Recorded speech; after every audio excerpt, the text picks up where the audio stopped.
Toto Wolff's relationship with Daimler could be souring, according to a Dutch publication.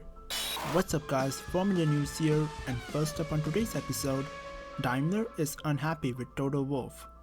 Firstly, the Mercedes team boss is at the center of the pink Mercedes car copying scandal, with 5 teams already siding against Wolff's support for Racing Point. Even the small team Haas is annoyed with Wolff.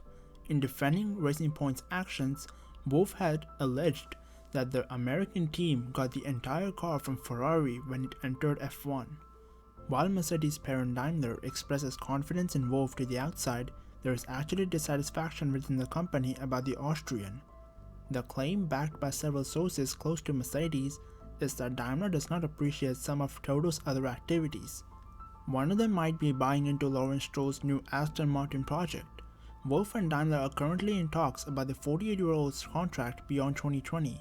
Olaf Mol, who is the F1 commentator for Dutch television Ziggo Sport, says Wolff and new Daimler CEO do not particularly get along.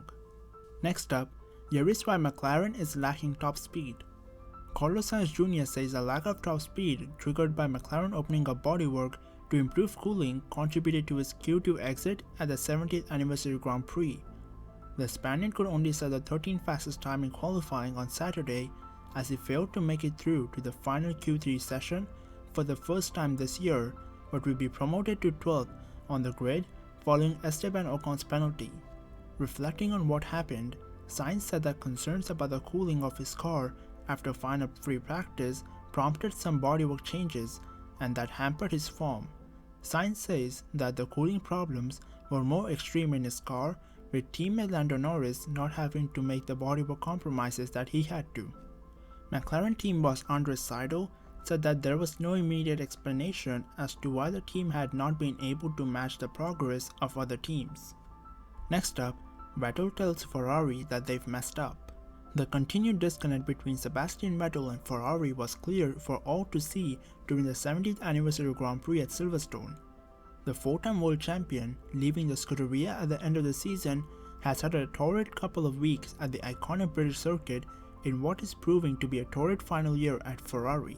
The woes continued on race day for Vettel as he spun out just in the first corner into a 52-lap race, and he fell from P11 to the very back of the grid. Vettel said about recovering his way up the grid, and up until now has not pointed any fingers at anyone within Ferrari for his troubles so far in the revised 2020 campaign. But that all changed after Ferrari forced him to pit, and that stop subsequently put him into traffic. His resulting radio message was the clearest sign yet that all is not well between driver and team. At least in the gap that we didn't like, we spoke about it this morning. I will hang in there, but you know that you messed up. Vettel? Prior to the second race at Silverstone, Ferrari Formula 1 team sporting director said it was the team's duty to support Vettel. Speaking about duty, lastly, Ferrari says it is our duty to support Vettel. Ferrari's sporting director says it's the team's duty to support Sebastian Vettel as the 4-time world champion struggles to find speed in the SF1000.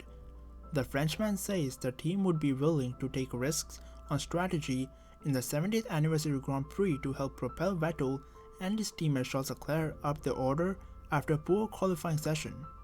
But with Vettel struggling with the SF1000, he told Italian TV reporters that he was up against a wall and couldn't extract any more from the car. The sporting director of Ferrari said that Ferrari will take strategy risks in an effort to make up ground, hinting that the team might pursue long stints that will push the tires to the limit. Leclerc is committed to the medium for the start, while Vettel has a free choice. Ferrari's progress this weekend was not helped by an engine failure for Vettel on Friday that led to a precautionary change for both drivers. And that's been today's video. If you don't want to miss out on any Formula 1 news, then please hit that like and subscribe button for more top-notch F1 reports and insights. Apart from that, I hope you enjoyed the video, hope you have an awesome day, until next time, goodbye.